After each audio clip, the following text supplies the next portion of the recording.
नमस्कार, एक बार फिर से आप सभी का स्वागत है। इस वीडियो के माध्यम से आप लोगों के द्वारा पूछे गए एक सवाल पर मैं जानकारी आप लोगों के साथ शेयर करूंगी।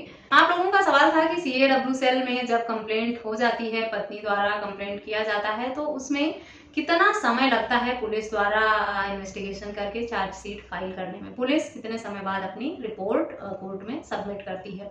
तो देखिए, मामला चाहे झूठा हो या सच्चा, ये तो हम कोर्ट में या पुलिस में अपने जो है साक्ष्य देकर ही साबित करते हैं। जो भी मामला दर्ज होता है वो दर्ज होने के वक्त ये नहीं पता चलता पुलिस ऑफिसर को कि ये मामला झूठा है या सच है। मामला दर्ज होता है, जांच की जाती है संबंधित मामले की, उसकी रिपोर्ट बनाती है पुलिस, उसके बाद मामला न्यायालय में पहुंचता है। फिर न्यायालय फैसला करती है तथ्यों के आधार पर, सबूतों के आधार पर, दोनों पक्ष की सुनवाई के आधार पर कि सही क्या है और गलत क्या है। इस सबके बीच में एक लंबी प्रक्रिया होती है। ऐसा तो नहीं होता कि CAW सेल में जब कंप्लेंट होती है तो CAW सेल की कंप्लेंट होते ही आपके पास तुरंत, जिस दिन कंप्लेंट होती है उसी दिन आपके पास फोन आ जाता है और आपको 2 दिन के अंदर वहां प्रेजेंट होने के लिए कहा जाता है, या एक ही बार CAW सेल में सुनवाई होती है, आपको दोबारा वहां नहीं बुलाया जाता है, नहीं समय दिया जाता है।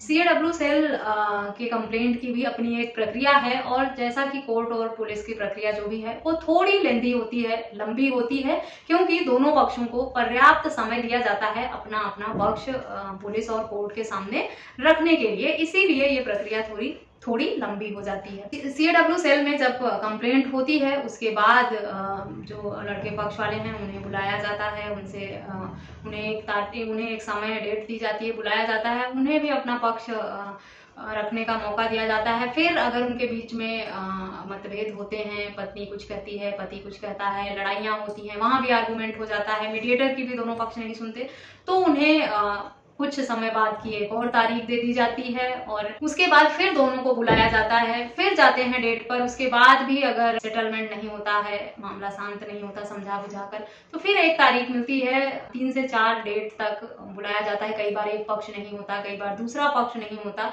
इस तरह के मामले भी आते हैं कि पत्नी के साथ कुछ दिक्कत हो गई, कुछ मेडिकल प्रॉब्लम हो गई, तो ऐसे में 3 से 4 तारीख तो आपको CAW सेल में ही मिल जाएगी, जिस पर आपको प्रेजेंट होना होगा और आपसे पूछा जाएगा कि आप क्या चाहते हैं। आपकी पत्नी ने इस तरह आरोप लगाए हैं, दोनों अपनी अपनी बात रखेंगे मीडिएटर के सामने, और उसके बाद मीडिएटर पुलिस उन्हें समझाने का, सही मार्ग दिखाने का प्रयास करेगा। इस सब में ही काफी समय लग जाता है। अगर सेटलमेंट नहीं हो पाती है तो जो भी मीडिएशन हुआ है उसकी रिपोर्ट बनाई जाती है, फिर उसके आधार पर FIR में मामला जाता है। इस सब में 30 से 90 दिन का समय लगता है, क्योंकि ये एक कानूनी प्रक्रिया है, इसीलिए इसमें इतना समय लग जाता है हर स्टेज से, हर प्रक्रिया से गुजरने में।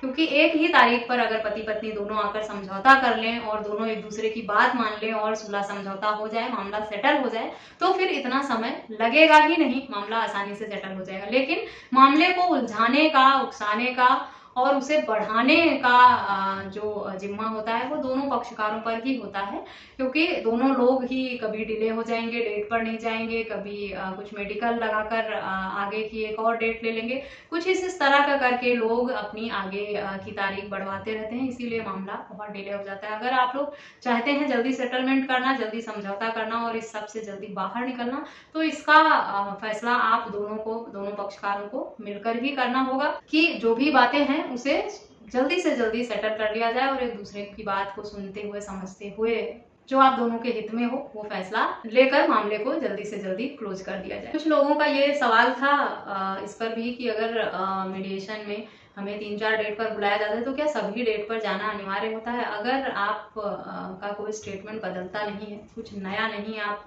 मीडिएशन में जाकर डेट पे कहना चाहते हैं, या कोई नया तथ्य, कोई नया पक्ष आप वहां नहीं रखना चाहते, आपने जो आपके माइंड में था क्लियरली एक बार कह दिया है मीडिएशन सेंटर में जाकर फर्स्ट हियरिंग में ही, और उस पर आप किसी भी तरह का बदलाव नहीं चाहते, तो आप अगर नहीं भी जाएंगे अगली डेट पर तो उस पर आपके अगेंस्ट कोई मामला नहीं दर्ज होता है या कोई कानूनी कार्रवाई नहीं होती है उस पर, ना ही आपको अरेस्ट कर लिया जाता है और ना ही आपको मजबूर किया जाता है। तारीख आपको दी जाती है इसलिए सोचने समझने के लिए, विचार करने के लिए और जो भी आप कहना चाहते हैं उसकी तैयारी करने के लिए। अगर आप नहीं जाते हैं, आपने पहली डेट में जो भी बातें कह दी हैं, नेक्स्ट में जाके भी वही कहना है, उसके नेक्स्ट में भी वही कहना है, तो फिर आप अपना, और आप अगर दूर रहते हैं, कहीं दूर से आते हैं, किसी और सिटी में रहते हैं, तो आप मीडिएशन में जब डेट पे जाएं तो वहां कह भी सकते हैं कि मैं यहाँ से इतना दूरी पे रहता हूँ, बार बार डेट पर आ नहीं पाऊंगा, प्रेजेंट नहीं हो पाऊंगा, या आपकी कुछ हेल्थ प्रॉब्लम है, जो भी मजबूरियां हैं उसे कहकर और आप अपनी बात को फर्स्ट डेट में ही रखकर क्लोज कर सकते हैं। अगली डेट पर आप ना भी जाएं तो कोई प्रॉब्लम नहीं होगी उससे।